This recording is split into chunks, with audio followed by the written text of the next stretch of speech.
क्या भारत का विदेश मंत्रालय वर्तमान अमेरिकी राजदूत एरिक गारसेटी पर कोई कड़ी कार्रवाई करने का विचार करेगा?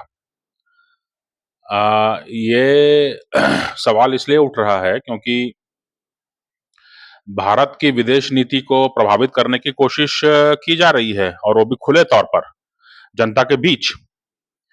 अ, जो अमेरिका के राजदूत हैं भारत में, एरिक गारसेटी, अ, इनके जो है कुछ बयान जो हैं आए हैं जब भारत रूस का शिखर सम्मेलन हुआ, जब प्रधानमंत्री मोदी और राष्ट्रपति पुतिन मिले, उसके बाद में जो है अमेरिका की तरफ से काफी बयान आए और अब जो है अमेरिकी राजदूत एरिक गारसेटी की तरफ से जो कुछ बयान आए हैं वो बड़े ही तीखे और आपत्तिजनक हैं। आपत्तिजनक इस मायने में है कि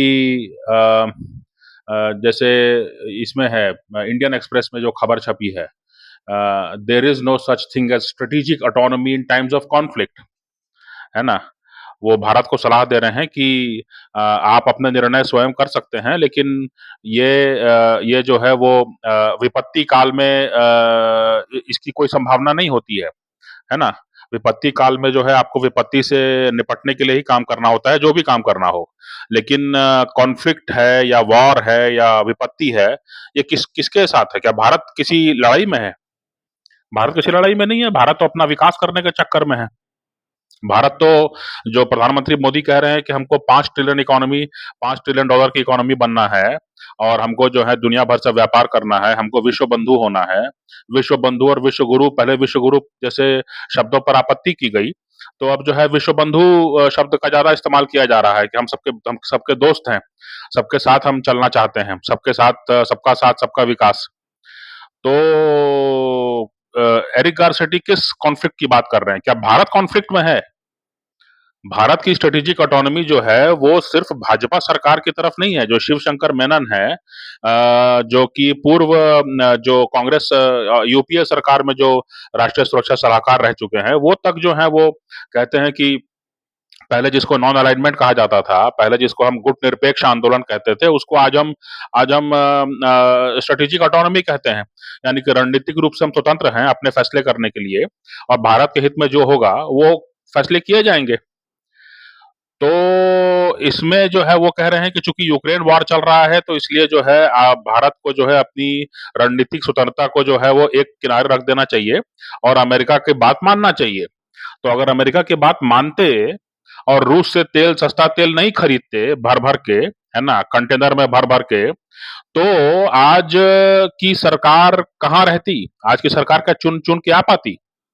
क्या भारत में जो महंगाई का जो सिलसिला चल निकलता, उसके बाद क्या पूरे देश में जो है हड़कंप नहीं मच जाता? 2022 की फरवरी में जो है यूक्रेन युद्ध शुरू हुआ है, उसके बाद से जो है आप कह रहे हैं कि रूसी तेल बंद कर दो, ईरानियन तेल बंद कर दो, वेनेजुएलन तेल बंद कर दो, पहले से भी बंद किया हुआ है। तो आपके कहने के हिसाब से तो जो भी तेल भंडार है उसको हम बंद कर दें। जो जो थोड़े सीमित संसाधन है जहां से आप अलाउ करोगे वहीं से हमको लेना होगा। वो जिस दाम पे देंगे उसी में हमको लेना होगा। तो उस हिसाब से तो भारत की अर्थव्यवस्था जो है दिवालिया हो जाएगी। तो आप तो भारत को दिवालिया करने का सलाह दे रहे हो और ऊपर से कह रहे हो कि अपनी रणनीतिक स्वतंत्रता जो है बंद कर दीजिए। आज की सरकार अगर तीसरी बार चुन के आई है तो अपने फैसलों के चलते आपकी सलाह नहीं मानी थी, इसीलिए वो चुन के आई है। आपकी सलाह उन्होंने नहीं मानी, इसीलिए जो है सस्ता तेल उपलब्ध कराते रहे, जबकि पूरे यूरोप और अमेरिका में हाहाकार मचा हुआ है ना? यहाँ से जो है रिफाइन होकर के तेल यूरोप जा रहा है क्योंकि वो लोग भी जो है परेशान है कि हम कैसे अमेरिका के साथ भी चलना है और हमको अपना अर्थव्यवस्था भी देखनी है। ये जो है बात जो है हद से बाहर जा रही है और भारत सरकार को जो है जनता को दिखाना होगा कि जो है वो गुलाम नहीं है, जो है वो जो है अपनी कुर्बानी देने के लिए जो है दोस्ती नहीं कर रहा है अमेरिका से, है ना? अगर यूक्रेन में लड़ाई हो रही है तो भारत जो है कहीं से तेल खरीदे ना खरीदे, इसके फैसले जो हैं अगर अमेरिका से होंगे, तो हम इतना बड़ा चुनाव क्यों करवा रहे हैं? और वो भी स्वतंत्र रूप से चुनाव करवा रहे हैं, उसको जो है सर्टिफिकेट दुनिया देती रही है कि हाँ भाई आपके यहाँ चुनाव स्वतंत्र होते हैं। तो हमको नेता चुने हैं और बात आपकी सुनेंगे। ये बहुत ही खतरनाक जो बयान है इन्होंने दिया है, there is no such thing as strategic autonomy in times of conflict, but whose conflict is it? किसका कॉन्फ्लिक्ट है ये कॉन्फ्लिक्ट भारत का नहीं है। भारत का यूक्रेन और रूस दोनों से अच्छे संबंध हैं। भारत पहले यूक्रेन से जो है गेहूं और मेरे ख्याल से सनफ्लावर तेल जो है वो लेता था बड़े पैमाने पर। जब लड़ाई शुरू हुई तो उसके बाद में फिर कहा गया कि आप जो है बात कीजिए, शांति की बात कीजिए। जब वो नहीं माने, कई बार जो है, एक बार खास तौर पे मेरे ख्याल से जो है प्रधानमंत्री मोदी ने जो है बातचीत की सलाह दी और उसको जो है टके से जो है ट्विटर पे आकर के यूक्रेन के राष्ट्रपति ने खारिज कर दिया।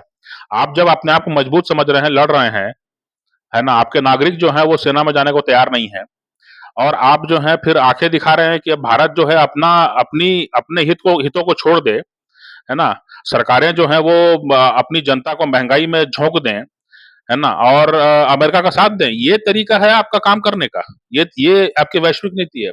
दूसरा जो इन्होंने बात कही है, इन्होंने no war is distant, Eric Garcetti's blunt message to India over PM Modi's Russia trip. Hindustan Times की खबर है। हिंदुस्तान टाइम्स ने इसको हेडिंग लगाया है, नो वॉर इज डिस्टेंट, यानी धमकी दी जा रही है कि चीन भी बगल में है, चीन भी आक्रामक होगा तो आपको मदद की जरूरत पड़ेगी। चीन को बड़ा किसने बनाया? चीन और भारत 90 में एक ही बराबर थे लगभग। चीन को बड़ा किसने बनाया? चीन को अमेरिकी हवस ने बड़ा बनाया है। अमेरिका का जो एक एक हवस थी कि हमको एक चीन जैसा बड़ा मार्केट मिला है, कैप्चर, हम उस मार्केट में कैप्चर कर लेंगे, है ना, और आपने किया भी। आपकी जो बड़ी बड़ी गाड़ियां हैं, हाई टेक्नोलॉजी गाड़ियां हैं, वो वहीं बन रही हैं। आपकी जो पूरा मैन्युफैक्चरिंग आपने शिफ्ट कर दिया वहां पे। चीन को बड़ा किसने बनाया? चीन अगर आज खतरनाक हो गया है भारत के लिए तो उसको बड़ा बनाने वाला कौन है? पाकिस्तान को बड़ा बनाने वाला कौन है? पाकिस्तान को परमाणु हथियार किसके चौधराहट में मिला? कौन चौधरी था दुनिया का उस समय? तो भारत के लिए आप मुश्किलें खड़ी करें और फिर ये उम्मीद करें कि भारत अपने हित छोड़ करके जो है आपके, ये जो अमेरिकी राजदूत ने कहा है, मैं उम्मीद करता हूं कि भारतीय विदेश मंत्रालय संज्ञान ले इसका और इनको बुला करके ठीक से फटकार लगाए।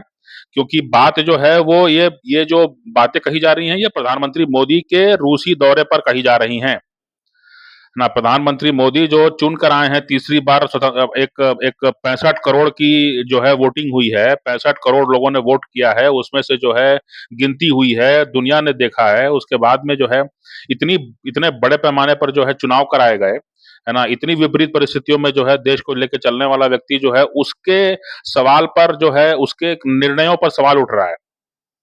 देश में नहीं, विदेश में।